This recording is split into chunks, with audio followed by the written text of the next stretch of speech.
Hello everyone, JP Pocock here, and I'm going to take a minute to go over our deadlift rules for our upcoming total throwdown. This shouldn't take too long. The deadlift's a very simple lift, not easy, but simple.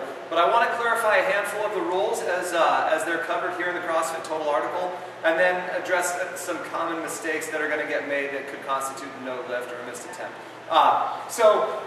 Going right here by the rules, we have that the bar is going to be gripped with both hands, pulled in one continuous, uninterrupted movement until the lifter is standing erect with the knees and the hips fully extended, the chest up, and the shoulders back. Let's quickly look at all of that. That's a big mouthful, right? So, Britt, give me one. The way that and I'll also be using the commands in this video. I won't spend much time talking about them because with the deadlift, they're so simple and they'll be obvious in how they're implemented here. So basically, the lifter is just going to get a bar is loaded command.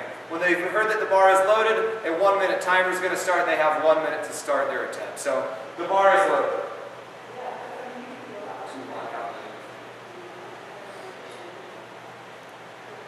So once the lifter's got the bar is loaded command, they're welcome to start their attempt at any time. There's no go or a setup requirement. They just come up, address the bar however they see fit, and then they start their pull. Now, what we're looking for is for the bar to be pulled in one continuous uninterrupted movement until the lifter is standing erect with the knees and the hips fully extended, the chest up, and the shoulders back.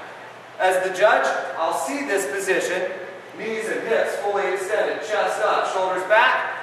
Looks like a good lift. Then I'll give the down command. Down. Once that position wasn't trained, the lifter lowered the bar under control with both hands to the ground. And that's it. Good lift.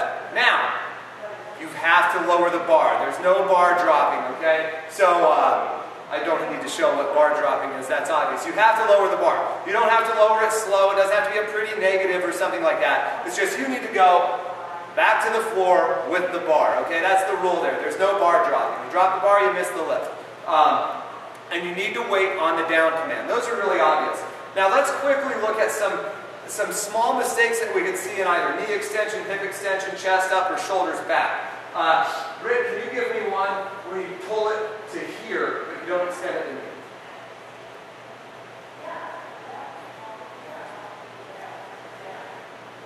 So everything looks good here. Britt, lean back on it a little more if you can. Everything's good here, but we don't have knee extension. If Britt freezes here, she's going to get a down command, down. But then she's going to get a no lift or a thumbs down because we did not see knee extension. The reason that she's going to get the down command is the bar is motionless. When the bar quits, then the uninterrupted continuous motion is over. And that's going to get you a down command. But the down command does not necessarily mean that it was a good lift.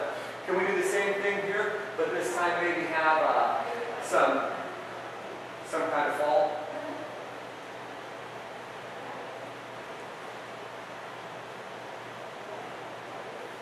Shoulders back a little harder. Awesome. Down. There we're going to have a missed attempt on account of failed hip extension, okay? Now the last one, and this one's a little bit more subtle, but we need to get the chest up, and the shoulders are going to need to be behind the bar on a profile view. So Britt could get everything pulled well, but if she hasn't picked up the chest and pulled the shoulders back, she's still going to be slightly over the bar, not behind the bar, and that's also going to be a missed attempt. Britt, can you give me one where you don't get behind the bar? Keep the shoulders in there a little bit. Boom, so we've got pretty good knee extension, we've got knees and hip extension, shoulders over the bar. We need to see that chest picked up. I'm going to call the bar down, down, and a missed attempt while she was over the bar. If you saw, she kind of corrected it there at the end. But what we were looking at was still over the bar. We haven't picked the chest and the shoulders up. It's going to be a missed attempt. Now, Britt, spin the bar for me, 90 degrees, please.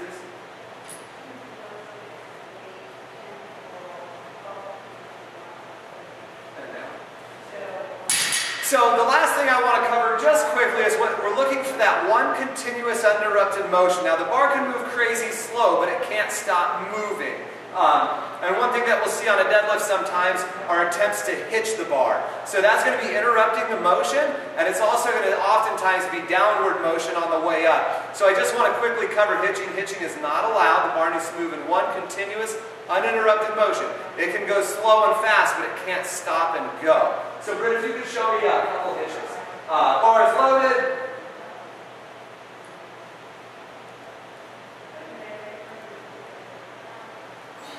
Down. And what we had there was we had an interruption in the the motion, we also had a slight downward movement where the thigh bore some of the weight in an effort for her to make an adjustment in the stance or in the pull or in the leverage, and that's going to be a missed attempt. There can be no interruption in the motion, and you also are not allowed to hitch ball. I think that should cover it pretty well. As far as equipment goes on the deadlift or on any of our moves, wrist wraps are fine. Lifting straps, absolutely not. Squat belt, fine. Deadlift suit, squat suit, absolutely not. Knee wraps for the deadlift or the squat or the press, you'd be welcome to wear them for any. Knee wraps would be allowed. Neoprene knee sleeves would be allowed. No neoprene elbow sleeves, no elbow wraps. Basically, you are allowed knee wraps. If you wanted to use them on the squat, you could use them anywhere you wanted. But you're allowed knee wraps on the squat. For the deadlift, you would be allowed wrist wraps. You're welcome to wear a belt. You can wear neoprene knee sleeves, but no supportive clothing. I hope that covers any questions you might have. I'm always happy to answer questions via phone call, email, Facebook, or any other way. And also, I'll take questions at the rules meeting on the event date. But thanks for your time, and I'll see everybody at the meet. Make sure to check the other videos on the press and the squat as well. Thank you.